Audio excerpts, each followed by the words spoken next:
Bonjour mes frères et sœurs, bienvenue sur Kadosh TV. Donc ça fait un petit temps, on ne s'est pas eu. Et là, le Seigneur me permet encore, par le biais de cet enseignement, encore ce matin, de vous partager ce qu'il m'a mis à cœur.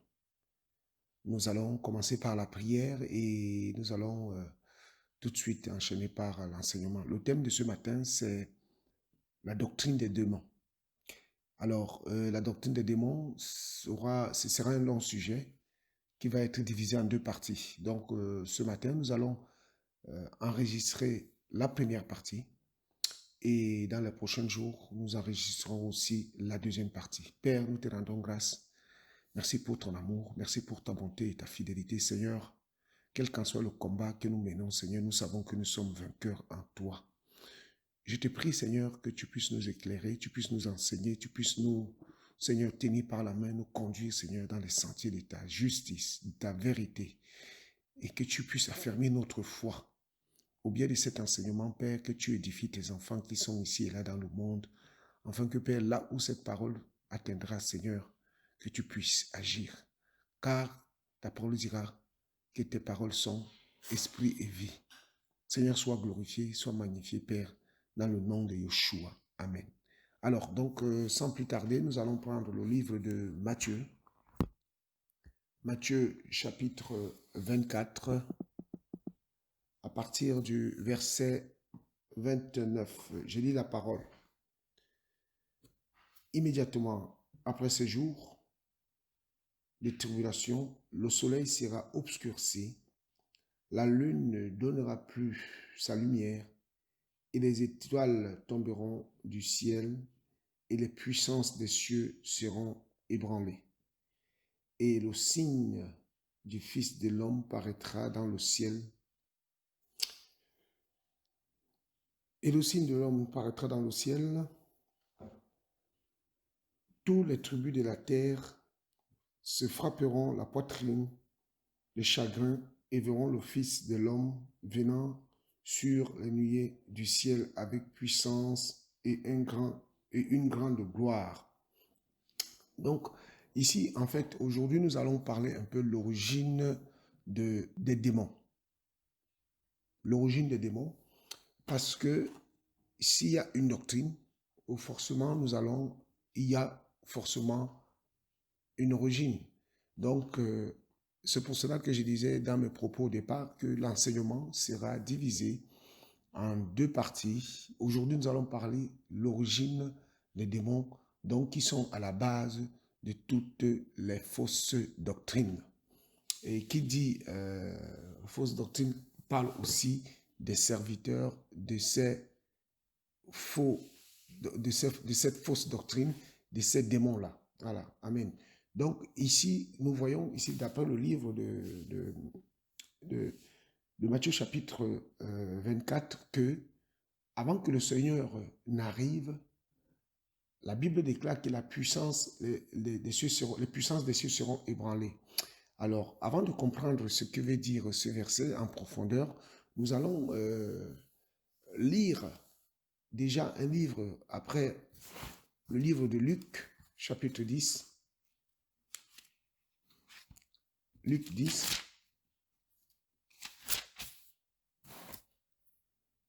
À partir du verset 18, le Seigneur dit ceci.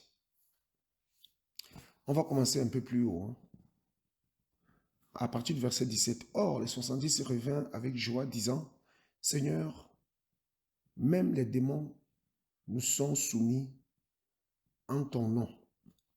Mais il leur dit, je voyais Satan tombant du ciel comme un éclair. Mais voici, je vous donne l'autorité de marcher sur les serpents et sur les scorpions et sur toutes les forces de l'ennemi. Et rien ne vous fera du mal en aucune façon. Voilà, ici le Seigneur, les disciples vont être missionnés. Nous connaissons l'histoire des 70 que le Seigneur va choisir après avoir choisi les 12 et il va les envoyer encore pour aller prêcher, annoncer le royaume là où il n'a pas pu partir parce que son temps de passer à l'autre monde était déjà arrivé.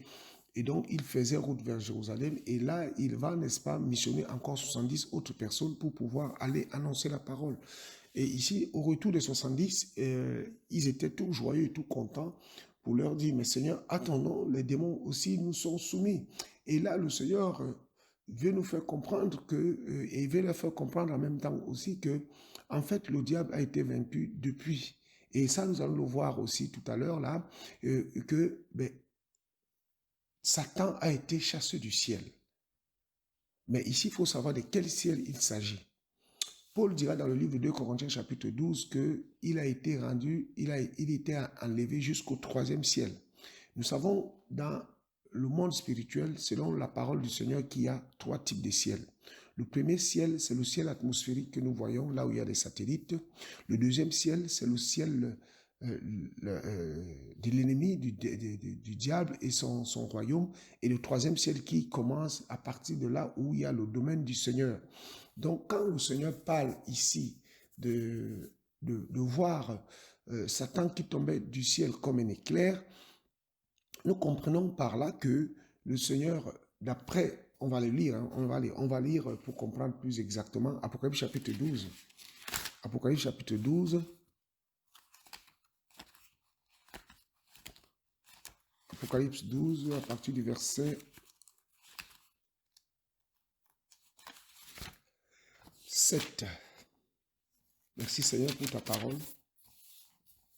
Alors, on prend Apocalypse 12 à partir du verset 7. La Bible déclare qui eut guerre dans le ciel. Michael et ses anges combattirent contre le dragon, et le dragon et ses anges combattirent. Mais ils ne furent pas les plus forts, et leur place ne se fut plus trouvée dans le ciel. Donc ici, là, on parle du troisième ciel. Ce combat-là se passe au niveau du troisième ciel.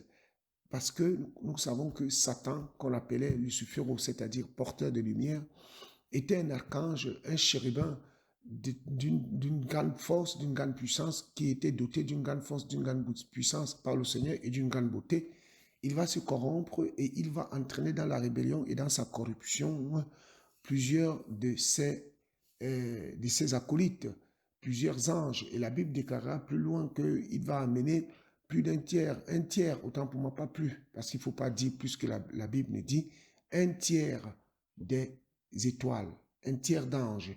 Donc ici, il va être chassé du ciel. Et donc quand le Seigneur parle dans le livre de Luc, chapitre 10, verset 18, c'est de ce ciel-là qu'il parle. Donc il parle du troisième ciel. Donc ça veut dire que le diable, quand il va être chassé du troisième ciel, il va premièrement s'établir au deuxième ciel, et on va le voir tout à l'heure, et ensuite de suite, on va voir dans quel domaine aussi il s'est établi. Donc, nous continuons notre lecture au verset 9.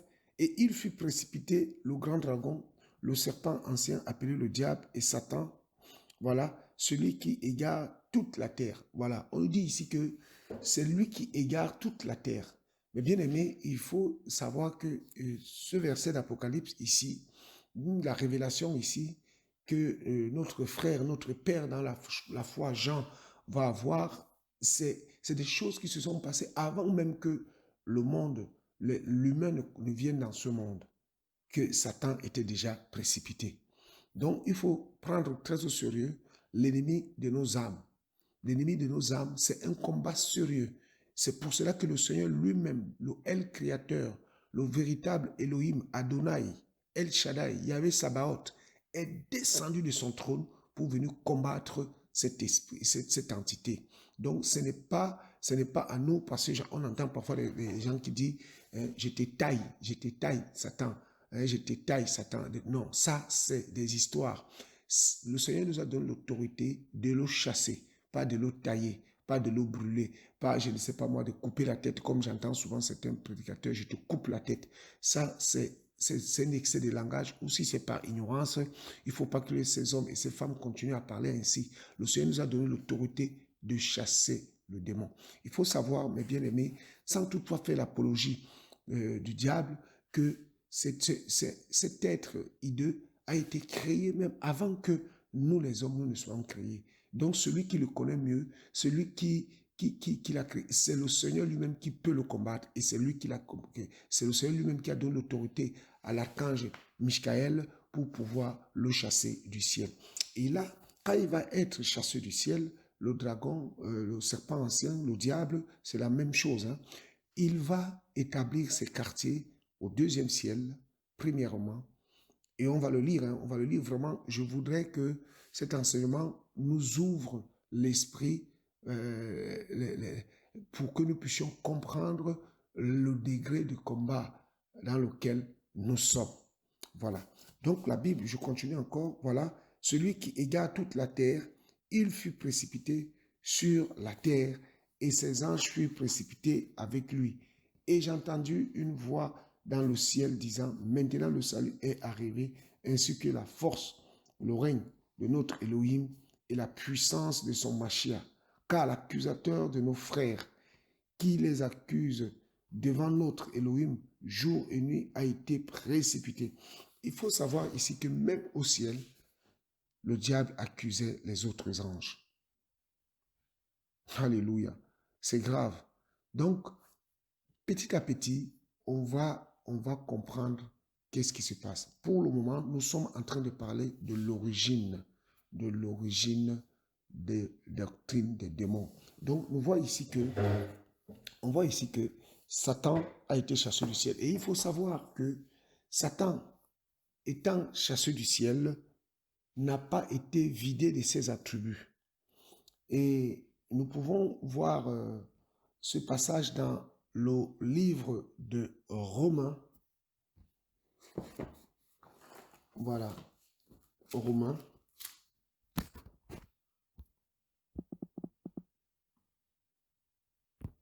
Romains 11, 29, la Bible déclare, car les dons et les dons de grâce, autant pour moi, et l'appel d'Élohim sont sans regret. Et dans le livre de Second, la Bible, le même verset dit, car les dons et l'appel de Dieu sont irrévocables. Donc ça veut dire que lorsque le Seigneur va chasser Lucifer par l'entremise de l'archange Michaël et tous les anges guerriers au ciel, parce que c'était un combat violent, eh bien, Satan ne sera pas vidé de ses attributs, de ses grâces que le Seigneur lui avait données dès sa création. Nous pouvons le lire dans le livre d'Ézéchiel aussi, qui parle, et le livre d'Isaïe qui parle, n'est-ce pas, de l'origine de Satan. Donc, voilà. Donc, il va être précipité. Alors, la première chose, c'est, la Bible dit qu'il a été précipité sur la terre. Et il faut comprendre que dans le langage du Seigneur, quand il parle de la terre, c'est tout ce qui commence en dessous du ciel du Seigneur, du ciel d'Élohim. Alors, la première chute, où est-ce qu'ils sont tombés ces démons? Alors, on va prendre le livre, premièrement, on va parler du ciel, on va parler de la mer et on va parler aussi de la terre. Voilà les quatre endroits. Hein. Il y a la terre, le ciel, la mer et sous la terre aussi. Et sous la terre aussi. Là-bas aussi, il y a des entités qui sont là-bas que les hommes vont chercher des puissances, des raisonnements, des enseignements pour venir enivrer le peuple du Seigneur. Et si nous lisons le livre d'Apocalypse, on va revenir, on se laisse guider. Apocalypse, chapitre 17, la Bible dit, et l'un de ces anges qui tenait de cette coupe vint et il m'adressa la parole en disant, viens, je te montrerai le jugement de la grande prostituée qui est assise sur les grandes eaux, avec laquelle les rois de la terre se sont prostitués. et les habitants de la terre ont été enivrés du vin de sa relation sexuelle illicite. Il me transporta dans le désert et en esprit, et je vis une femme assise sur une bête de couleur d'écarlate, plein de noms de blasphème, ayant sur sa tête, ayant 7 têtes et 10 cornes, autant pour moi. Et la femme était vêtue de pourpre et d'écarlate, et parée d'or, de pierres précieuses et de perles, et elle tenait à la main une coupe d'or pleine d'abominations et d'impuretés de sa relation illicite, et sur son front un nom écrit mystère, Babel, la grande, la mère des prostitutions et des abominations de la terre. Voilà. Et la Bible dit encore, et j'ai vu cette femme ivre du sang des saints et du sang des martyrs de Yeshua, et en la voyant, je fus étonné d'une grande admiration. Donc, nous voyons ici que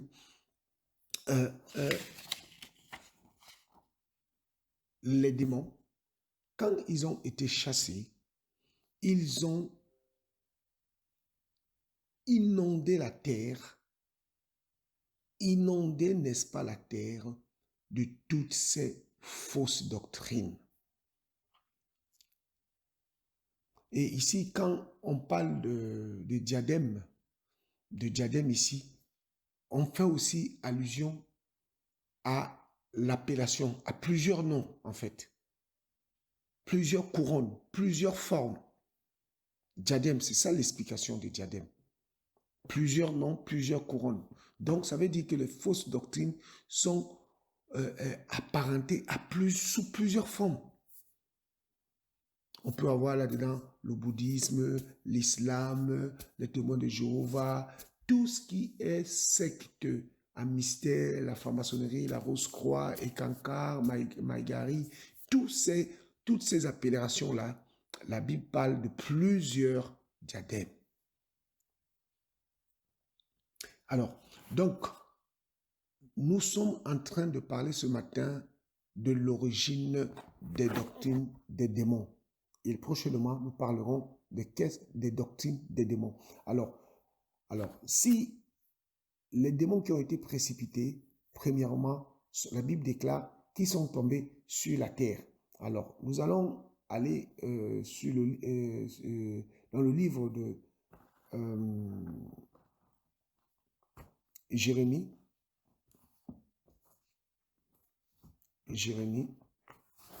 chapitre 17.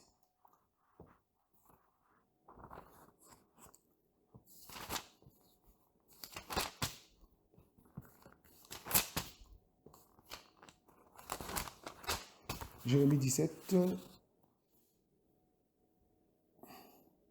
à partir du verset 2. La Bible déclare, « Ainsi leurs fils se souviendront de leurs autels et de leurs achéras auprès des arbres verts sur les hautes collines. » Voilà, ici on dit que les statues que les enfants d'Israël faisaient autrefois, et nous savons que le Seigneur l'interdit dans le livre d'Exode 20 de faire aucune représentation.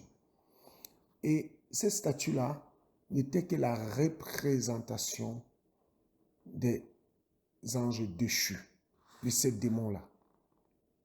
Et si nous voyons, par exemple, lorsque Moïse, dans le livre d'Exode, va aller sur le mont Sinaï pour chercher les tables, la Bible déclare, si vous prenez un peu le livre de Actes chapitre 7, avec le merveilleux récit d'Étienne et Stéphanos, notre frère, qui a été le premier martyr, il va expliquer que les enfants d'Israël vont fabriquer un dieu qu'on appelle le dieu Ramphan. Le dieu Ramphan. Alors, ce dieu-là n'était autre que la représentation d'un dieu égyptien que les enfants d'Israël avaient vu, le taureau Apix, qui était un taureau avec un disque solaire sur ses cornes. Et Étienne dira encore loin qu'ils vont porter la tente de Moloch.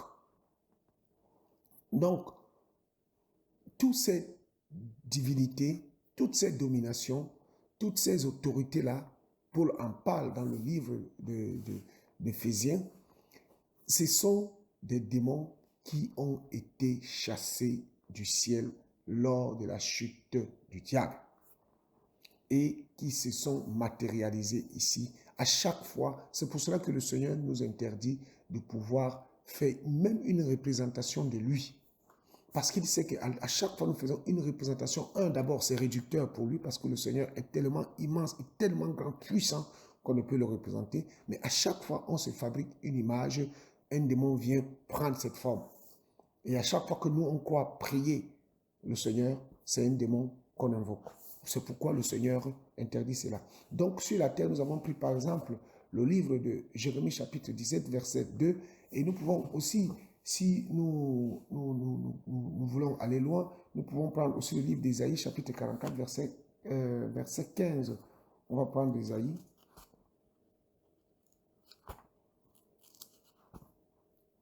Ésaïe 44 verset 15. La Bible déclare: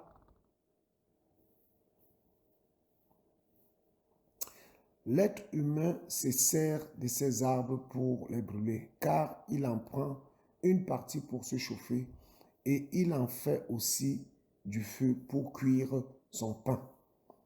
Avec ça, il fabrique aussi un El, donc un Dieu, et se prosterne, il en fait une image taillée et l'adore. Voilà. Donc, on dit ici que, vous savez, mes bien-aimés, toutes ces relations, toutes ces religions à mystère, toutes ces sciences ésotériques, même quand nous étions dans le monde, il y a des fois, on partait voir des marabouts. Moi, je l'ai fait. Moi qui vous parle, mes frères. Et ils parlaient aux arbres, ils parlaient aux morceaux de bois, et on se posait la question, mais comment est-ce qu'un morceau de bois peut parler? Mais oui, là-dedans, dans ce morceau de bois-là, c'est une représentation d'un ange, d'un démon. Parce que lorsque les démons ont été chassés, il fallait bien qu'ils tombent quelque part. Et nous connaissons l'histoire des démons de Gadara. Lorsqu'ils vont être chassés de cet homme, ils vont aller entrer dans un troupeau de pourceaux. Donc les démons habitent les gens, les démons habitent les animaux, les démons habitent les pierres, les démons habitent même des statuettes. Je ne parle même pas quand les gens partent à Lourdes. On va y arriver pour aller se prosterner devant une statuette. C'est une entité mariale. Et il y a des démons. Et on va le voir, mes bien-aimés. Nous parlons de l'origine. Alors, maintenant, nous avons parlé de la terre et nous allons parler du ciel. Parce qu'il y a une partie des démons qui est restée dans le ciel. Allons-y voir dans le livre de Deutéronome chapitre 4.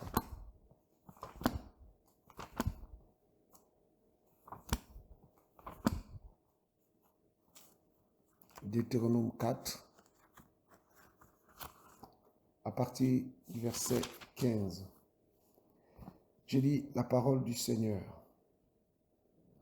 Prenez bien garde à vos âmes, puisque vous n'avez vu aucune image le jour où Yahweh, votre Elohim, vous a parlé du milieu du feu à Horeb, de peur que vous ne vous corrompiez et que vous ne vous fassiez une image taillée, une représentation d'idole ayant la figure d'un mâle ou d'une femelle, ou la figure d'un animal qui soit sur la terre, ou la figure d'un oiseau ailé qui vole dans le ciel, ou la figure d'un animal qui rampe sur la terre, ou la figure d'un poisson qui soit dans les eaux au-dessous de la terre, de peur que, levant tes yeux vers les cieux et voyant le soleil, amen, et voyant le soleil, la lune et les étoiles, toute l'armée des cieux, tu ne sois poussé à te prosterner devant eux et que tu ne les serves. C'est ce que Yahvé, ton Elohim, a donné en partage à tous les peuples sous les cieux. Mais vous, Yahvé, Yahweh vous a pris et vous a fait sortir d'Égypte du fourneau de fer, afin que vous deveniez le peuple de son héritage comme vous l'êtes aujourd'hui. Ce passage de Deutéronome 4, mes bien-aimés, a beaucoup d'enseignements. La Bible dit, le Seigneur est en train de, Moïse est en train de parler aux enfants d'Israël parce qu'il est à la fin de son périple avec les enfants d'Israël. Le Seigneur lui a dit qu'il donne ses dernières consignes à Yeshua, Josué, et qu'il va être rappelé à lui. Et là, il va donner des dernières recommandations aux enfants d'Israël pour leur dire des pièges qu'ils doivent hésiter. Et ici, au verset 19, il dit que l'armée des cieux, il parle des étoiles, de la lune et du soleil. Donc, ce sont des entités spirituelles qui ont une certaine force, une certaine présence, dont l'utilité a été détournée, captée par le diable lors de sa chute. Il dit de ne pas nous prosterner devant ces choses-là, mais que ce sont des choses que le Seigneur a données en partage aux nations. C'est-à-dire que il y a des gens qui tirent des présages. Nous connaissons, moi je ne vais pas faire la langue de bois, la religion musulmane, ils adorent quoi? Ils adorent le croissant. Ils orientent les prières vers le soleil. Donc vous comprenez que ils adorent le El du soleil, le Dieu soleil. Voilà. Mais le Seigneur dit que les nations ont eu ces dieux-là en partage. Mais nous, celui qui est notre Elohim, c'est Yahweh, c'est Yeshua. Donc nous comprenons donc que l'armée des cieux est une réalité. Donc il y a une partie des démons qui sont restés dans les cieux. Et la Bible déclare donc dans le livre de maintenant, c'est pour cela que nous avons lu dans le livre de Matthieu chapitre 24 que lorsque le Seigneur va venir, c'est pour ça qu'on a commencé par là, il dit la puissance des cieux seront ébranlées et les étoiles tomberont du ciel. Et bien ces étoiles-là, ce sont des démons. Et donc puisque le Seigneur est en train de revenir, parce que nous savons que nous sommes déjà à la fin, plus il revient, et bien plus les étoiles ne peuvent plus tenir leur position. Voilà pourquoi les doctrines. J'entendais un prédicateur congolais qui encourageait les gens, les hommes et les femmes, à faire la sodomie. Mon roi, quelle horreur! Voilà les doctrines des démons. On va en parler et on va connaître qui est serviteur et qui ne l'est pas.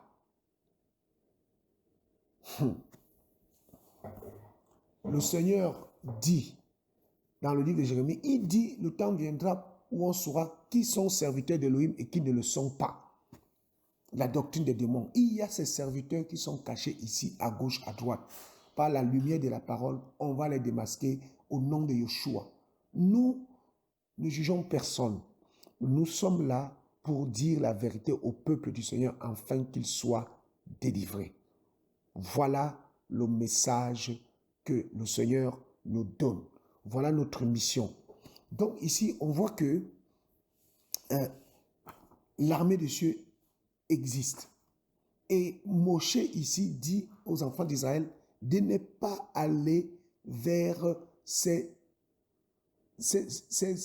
images-là, ces créations-là, c'est-à-dire des créatures comme le soleil, la lune, les étoiles. Mais il y a d'autres qui, quand par exemple, vous prenez l'horoscope, on parle du premier décan, on parle du second décan, on parle même des signes Mars, on parle des planètes. Ici, on parle de ceux qui sont nés au mois de janvier, ce sont des Verseaux, des Lions, ce sont des Taureaux. Ce sont des démons. Ce sont tout simplement des démons. Et si tu te fies à ça, tu es immédiatement soumis à l'influence de ce démon-là.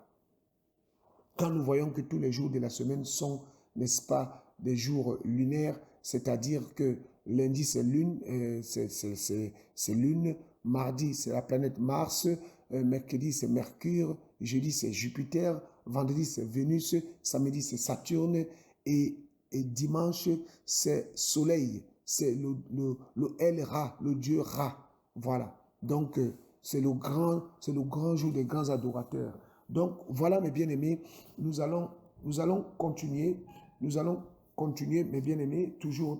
Là on vient de parler du ciel, nous allons parler maintenant de la mer. Nous sachons aussi que dans le livre de Deutéronome que nous avons lu tout à l'heure au chapitre 4, le Seigneur parle même des représentations des poissons qui sont sous la mer. C'est grave. Donc ça veut dire qu'une partie de ces démons-là aussi est tombée sous la mer. Mes frères, c'est pour cela qu'on parle des sirènes des eaux. Et beaucoup de serviteurs, mes frères et sœurs, vont dans ces endroits. Quand on parle de faire un voyage astral, aller dans le deuxième monde, il est où? Il y a le monde de Goodless, c'est un deuxième monde. Il y a aussi le monde de Tartare, c'est un monde désertique qui est apparenté au deuxième monde aussi. Donc il y a un deuxième monde dans le ciel, il y a un deuxième monde sous la mer, il y a un deuxième monde dans le désert. C'est des mondes, c'est des mondes des démons, le monde de Satan. Et là, nous allons voir encore que même sous la mer, il y a un monde. Regardez, nous allons prendre le livre de Juges, chapitre 16. Juges, chapitre 16. Juges, chapitre 16. À partir du verset 23. La Bible déclare, Juges 16, 23, la Bible déclare, « Or, le Seigneur des Philistins se rassemblait pour offrir un grand sacrifice à Dagon, leur Elohim, et pour se réjouir, ils disèrent, notre Elohim a livré entre nos mains Shamshon, notre ennemi. » Alors, pourquoi ce verset? Il faut savoir que Dagon ici était un Elohim, un dieu des Philistins. La tête était humaine, le corps était en poisson. Voilà. Alors, c'était un triton. Un triton, on parle des sirènes pour les femmes et on parle des tritons pour les hommes. Donc, c'était tout simplement un esprit sous-marin. Un esprit, pardon, un esprit sous-marin que les Philistins adoraient. Et ici, parfois dans le service du Seigneur, nous chassons l'esprit des sirènes des eaux et certaines personnes peuvent croire qu'il y a une certaine exagération par rapport aux enfants du Seigneur qui font ce travail-là. Mais non, ça existe réellement. Lisez encore le livre de Deutéronome chapitre 4 à partir du verset 15. Et là, nous sommes en train de lire le livre de Juges chapitre 16 à partir du verset 23. Et là, la Bible déclare que Dagon, si vous allez-y sur le lexique biblique ou sur Internet, vous regarderez, vous verrez que Dagon, la représentation de Dagon, c'est un homme à un corps de poisson. Et ça, ce sont des tritons. Il y a beaucoup d'hommes, entre guillemets, d'Elohim, de Dieu, qui vont sous la mer pour prendre l'onction, pour essayer d'avoir la puissance de faire tomber les gens, de faire des fausses délivrances, des fausses prophéties. Il faut savoir que tout ceci vient de Actes. Actes chapitre 16 nous en parle, mes bien-aimés. Actes chapitre 16 nous en parle, n'est-ce pas, de l'esprit de Python. Acte 16, 16 nous parle de l'esprit de Python, de cette femme pythomane que Paul avait délivrée, qui avait, n'est-ce pas, un esprit de prophétie, mais qui venait du diable. Qui venait du diable. Et au jour d'aujourd'hui, beaucoup d'enfants du Seigneur sont séduits parce qu'ils courent derrière les prophéties. Tel a dit telle chose. Oh, il a vu ma vue. Oh, il a connu ma vie. Il faut savoir que Satan, lorsque le Seigneur créait Adam, il était là. Il était là. Il a été chassé, il a été précipité. Donc, il était là, il voyait, parce qu'il cherche à imiter le Seigneur. Et nous, les enfants du Seigneur, au lieu d'aller consulter le Seigneur pour savoir que tel ou tel serviteur est de lui ou pas, on voit tout ce qui nous est enseigné. Donc, ici, nous voyons que Dagon était une entité sous-marine. Et c'était le dieu, le El des Philistins. Cet être-là, qui a la tête d'un homme et d'un corps de poisson, était adoré par les Philistins. Et dans un autre langage, on l'appelle Triton. C'est un triton. Donc, chez les hommes, c'est un triton. Et chez les femmes, c'est une sirène. Alors, les esprits masculins des femmes de nuit, qu'on appelle succubes, et les maris de nuit, c'est les incubes. Voilà. Donc, on continue. Là, on a vu un exemple d'un esprit sous-marin, une partie des démons qui est tombée dans la mer.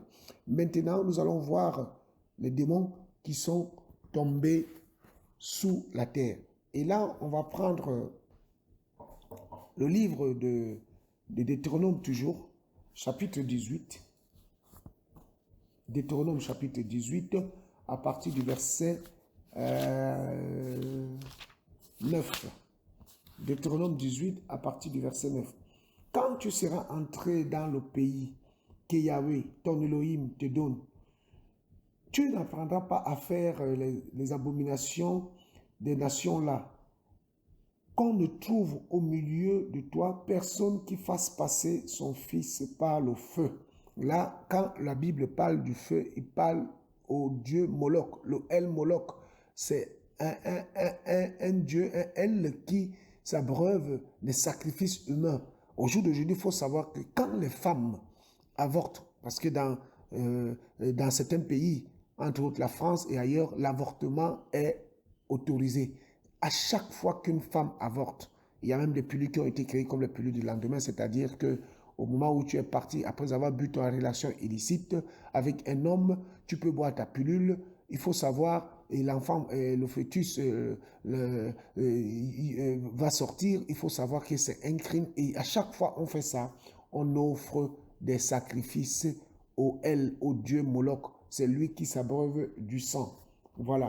Donc ici, voilà, c'est une abomination. Le Seigneur dit, voilà, me donne et tu n'appartiendras pas à faire les abominations de ces nations-là, qu'on n'en trouve pas au milieu de toi, personne qui fasse passer son fils par le feu, son fils ou sa fille, personne qui pratique la divination, l'astrologie, on parle des astres, nous en avons parlé tout à l'heure, qui fait des incantations, personne qui consulte ceux qui évoquent les morts et ceux qui ont un esprit de divination, personne qui consulte les morts. Et ici encore, on parle de consulter les morts, mes bien-aimés. C'est-à-dire que il y a des hommes, soi-disant qui cherchent le Seigneur, qui vont dans des cimetières, entrer dans le monde des morts. Et ils y vont là-bas pour chercher. Et là, on ne parle que des serviteurs du Seigneur. On ne parle pas des gens qui cherchent des richesses de ce monde. Ça n'a rien à voir. Nous parlons de ce qui se passe au milieu du peuple du Seigneur. Il faut savoir une chose, mes bien-aimés. Tous les hommes de Dieu, entre guillemets, tous les hommes de El, les hommes d'Élohim, qui se disent hommes d'Élohim, ne le sont pas. Un, ne le sont pas. Et deux, tous ne sont pas humains. Il faut qu'on le sache. Tous ne sont pas humains et tous ne viennent pas du Seigneur. Alors, si un être humain n'est pas humain, dites-moi. La Bible déclare dans le livre d'Hébreux chapitre 11, il dit exercer l'hospitalité, car certains parmi vous, certains parmi en avaient exercé et ils ont reçu les gens sans le savoir. Donc, ça veut dire que si les anges du Seigneur prennent l'apparence humaine, les démons aussi en sont capables. Mais nous ne donnons même pas la place au Seigneur pour pouvoir expérimenter et demander au Seigneur de nous montrer réellement qui est celui qui m'impose les mains, qui est celui à qui j'écoute les enseignements sur Internet. La doctrine des démons, les doctrines des démons. Donc ici, on parle bien, le Seigneur interdit qu'il y ait au milieu de nous des personnes qui évoquent des esprits de mort Voilà. C'est-à-dire qu'il y a un verset dans la parole du Seigneur qui parle de baptême, le baptême pour ceux qui sont morts. Alors, j'ai expliqué ce verset à un frère en lui disant que, mais non, quand la Bible parle, n'est-ce pas, c'est pourquoi ceux qui sont morts, pourquoi ceux qui se baptisent pour ceux qui sont morts. Ce verset-là, le chapitre, le verset m'échappe, c'est tout simplement, c'est l'imitation, on imite la foi des martyrs. Ce verset-là parle que les chrétiens doivent imiter la foi des martyrs. C'est-à-dire les chrétiens d'autrefois ont été tellement martyrisés que prendre un baptême à cette époque-là était, n'est-ce pas, un acte de bravoure et de pouvoir honorer la mémoire et imiter les aînés dans la foi qui sont morts au prix de leur foi. Voilà. Mais il n'est en aucun cas conseiller et prêcher dans la parole du Seigneur de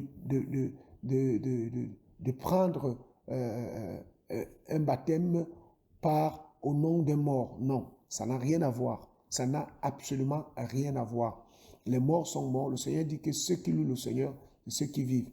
Les morts, ils sont morts. La mort veut dire la séparation. Donc ici, le Seigneur interdit de pouvoir aller dans ce monde-là pour pouvoir prendre des doctrines et venir enivrer le peuple du Seigneur. Et c'est cette femme que nous avons vue dans le livre d'Apocalypse, chapitre 17. Donc, mes bien-aimés, voilà ici les 4 sources d'inspiration, de puissance, de prophétie, d'onction dont les faux serviteurs du Seigneur vont chercher pour venir égarer le peuple du Seigneur. Donc, la prochain jour, nous allons, n'est-ce pas, maintenant entrer en profondeur pour décortiquer les doctrines des démons. C'est quoi la doctrine des démons? Mais tout simplement, mes bien-aimés, c'est une parole, c'est un enseignement qui n'est pas biblique. Un enseignement qui n'est pas biblique. Et ça, dans les prochains jours, nous allons voir cela. Voilà, que le Seigneur soit béni pour ce court enseignement, mes bien-aimés. Soyons fortifiés, soyons édifiés, et que notre Elohim, notre Adonai de gloire, Yeshua Mashiach, nous garde et vous bénisse. Au nom de Yeshua. Amen.